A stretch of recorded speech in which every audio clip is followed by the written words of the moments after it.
Assalamualaikum warahmatullahi wabarakatuh. Perkenalkan, nama saya Gunagil Nurisan dari kelas 10 PPLG 3. Hari ini saya akan menjelaskan materi tentang keselamatan kerja dan kesehatan di lingkungan hidup atau K3L.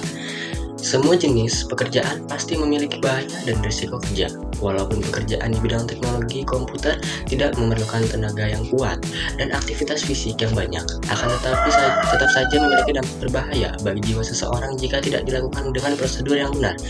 Bagaimanakah kesehatan dan keselamatan kerja secara umum di bidang teknologi komputer? Mari kita pelajari pembahasannya pada bab berikut ini. A. Prinsip keselamatan kerja dan kesehatan kerja.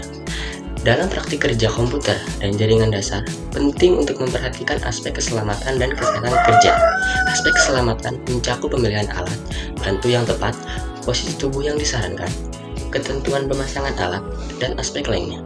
Prosedur kesehatan, keselamatan, dan keamanan kerja berasal dari ilmu OSH atau Occupational Safety and Health yang bertujuan untuk melindungi keselamatan, kesehatan, dan kesejahteraan pekerja. Pertama, tujuan awal dari pembentukan standar keselamatan dan kesehatan di tempat kerja antara lain adalah A. Moral. Seorang pekerja seharusnya tidak mempunyai risiko terluka pada saat kerja atau yang berhubungan dengan lingkungan kerja. B. Ekonomi. Agar dapat mengurangi biaya yang harus dibayar jika terjadi kecelakaan di tempat kerja seperti gaji, denda, kompensasi, kerusakan, waktu, investigasi, berkurangnya produksi, dan kehilangan semangat dari pekerja, pembeli, atau pihak lainnya. C. Legal. Mendorong hukum agar menerapkan peraturan resmi agar dapat dipatuhi oleh banyak pihak. Kedua, risiko kerja yang biasanya menimpa pekerja. A. Risiko fisik seperti terpeleset atau tersandung, jatuh dari ketinggian, dan lain-lain. B. Risiko kimia seperti cairan pelarut dan metal berat. C. Risiko psikologis seperti stres, kekerasan, dan pemerasan. D. Risiko lingkungan seperti temperatur, kelembapan, dan cahaya. Dan yang terakhir E. Yaitu risiko cedera atau B. Undang-Undang Keselamatan dan Kesehatan Kerja. Undang-Undang Keselamatan Kerja di Indonesia melindungi dan mencakup keseluruhan keselamatan kerja para pekerja di berbagai jenis bidang usaha. Berikut beberapa perundang-undangan, peraturan, dan keputusan yang menaungi dan melindungi keselamatan kerja di Indonesia. Yang pertama, Undang-Undang Republik Indonesia. Undang-Undang Nomor 01 Tahun 1970 tentang Keselamatan Kerja. Yang kedua, Peraturan Pemerintah. A. Peraturan Pemerintah Republik Indonesia Nomor 11 Tahun 1979 tentang Keselamatan Kerja dan Pemurnian dan Pengolahan Minyak dan Gas Bumi. B. Peraturan Pemerintah Nomor 7 Tahun 1973 tentang Pengawasan atas peredaran, penyimpanan, dan penggunaan pestisida. C. Peraturan Pemerintah Nomor 13 Tahun 1973 tentang Pengaturan dan Pengawasan Keselamatan Kerja di bidang pertambangan. D. Peraturan UAP tahun 1930 atau Sturm-Verordnung. Yang ketiga, Keputusan Presiden. Keputusan Presiden Nomor 22 Tahun 1993 tentang penyakitan timbul akibat hubungan kerja. Dan yang terakhir ada keputusan dari Peraturan Menteri Tenaga Kerja dan atau Menteri Tenaga Kerja di Transmigrasi. Lalu bagian C yaitu pengenalan tempat kerja. Yang pertama, K3 pada saat merakit komputer. Merakit komputer adalah pekerjaan yang membutuhkan ketelitian dan keuletan. Tentunya aspek K3 pun tidak boleh dikesampingkan. Berikut ini aspek K3 yang perlu kamu perhatikan pada saat merakit komputer. A. Gunakan alat sesuai dengan fungsinya. Setiap alat praktik memiliki fungsi khusus. Penggunaan alat praktik yang tidak sesuai dengan fungsinya selain dapat merusak alat praktik itu sendiri, juga dapat membahayakan penggunanya. Contohnya seperti memutar baut dengan gunting. B. Berhati-hati pada saat memegang komponen komputer dan elektronika.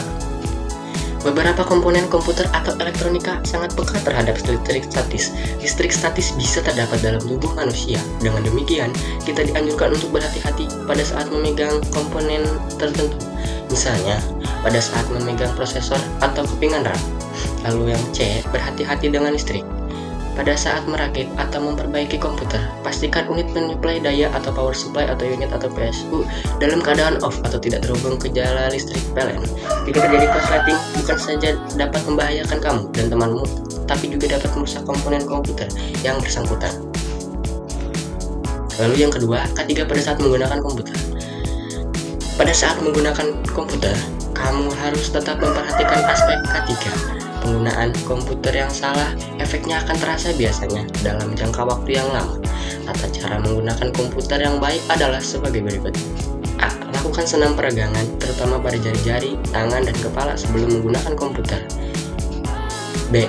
Atur posisi duduk supaya tetap nyaman dan rileks pada saat menggunakan komputer. Jika kamu menggunakannya dalam posisi duduk lesehan, gunakan bantalan yang empuk. C. Letakkan monitor sejajar dengan pandangan mata. Letak monitor yang terlalu tinggi atau terlalu rendah bisa menyebabkan otot leher pegal-pegal karena terlalu lama membungkuk atau mendongak. Bila tidak memungkinkan, usahakan untuk sering menggerakkan kepala pada saat menggunakan komputer. Jangan terlalu lama mendongak atau membungkuk. D. Posisikan keyboard dan mouse sejajar dengan tangan. Posisi keyboard atau mouse yang kurang pas akan menyebabkan tangan cepat pegal. Lebih baik jika menggunakan meja khusus. Komputer ada versi standar dengan menggunakan kursi. Ada pula versi lesehan dengan menggunakan bantal untuk duduk. Ketiga, pada saat memasang jaringan. Pada saat ini, jaringan komputer merupakan salah satu kebutuhan di dalam suatu kantor, kampus, atau area tertentu. Jaringan komputer dapat mengefisienkan penggunaan sumber daya atau peripheral seperti printer, scanner, atau storage server. Berikut ini aspek ketiga yang harus diperhatikan pada saat memasang jaringan. A. Gunakan tang khusus untuk memotong kabel UTP dan memasang konektor RJ45. Tang ini disebut crimping tool. B. Berhati-hatilah pada saat menghubungkan kabel UTP dengan switch atau router, apalagi jika peripheral tersebut dalam kondisi menyala. C. Pada saat memasang kabel UTP di atap, gunakan senter dan berhati-hatilah terhadap kabel listrik PLN. Bila perlu, gunakan masker supaya kamu tidak menghirup debu. Yang keempat, produser K3 di tempat praktik atau laboratorium. Laboratorium yang baik harus memenuhi syarat K3, antara lain sebagai berikut. A. Peralatan praktik sudah memenuhi standar keamanan. B. Tersedia tabung pemadam kebakaran untuk antisipasi terjadinya kebakaran. C. Tidak bercanda atau memainkan alat praktik. D. Sirkulasi udara baik untuk mencegah keracunan gas kimia. E. Perhatikan lambang peringatan tertentu yang terdapat pada barang atau bahan praktik. F. Menyediakan tempat sampah yang tertutup rapat. Yang kelima, ada prosedur K3 di kantor. Lingkungan kantor pun perlu menerapkan prinsip K3 supaya karyawannya bisa bekerja dengan aman dan nyaman. Pelaksanaan K3 di lingkungan kerja dapat mengurangi risiko terjadinya kecelakaan serta meningkatkan produktivitas dan efisiensi kerja. Lalu ada bagian terakhir yaitu D. Peralatan dan keselamatan kerja. Alat pelindung diri atau APD adalah kelengkapan yang wajib digunakan saat bekerja sesuai bahaya dan risiko kerja untuk menjaga keselamatan pekerja itu sendiri dan orang di sekelilingnya. Yang pertama ada helm keselamatan, fungsinya melindungi kepala dari benda-benda yang dapat menyebabkan cedera langsung. Lalu yang kedua ada sepatu pelindung atau safety socks, fungsinya mencegah cedera pada kaki akibat benda tajam atau berat, panas, cairan kimia, listrik, dan lainnya. Yang ketiga ada sarung tangan, fungsinya melindungi tangan saat bekerja dengan bahan dan bentuk yang disesuaikan dengan jenis pekerjaan. Lalu yang keempat ada penutup telinga atau earplug, fungsinya melindungi telinga dari kebisingan saat bekerja di lingkungan yang berisik. Lalu yang kelima, ada masker, fungsinya menyaring udara yang dihirup saat bekerja di lingkungan dengan kualitas udara buruk seperti berdebu atau beracun.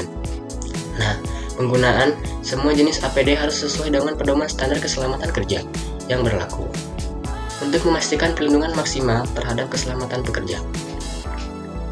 Nah, pentingnya keselamatan dan kesehatan kerja atau K3 dalam penggunaan komputer dan jaringan dasar tidak bisa dilebih-lebihkan.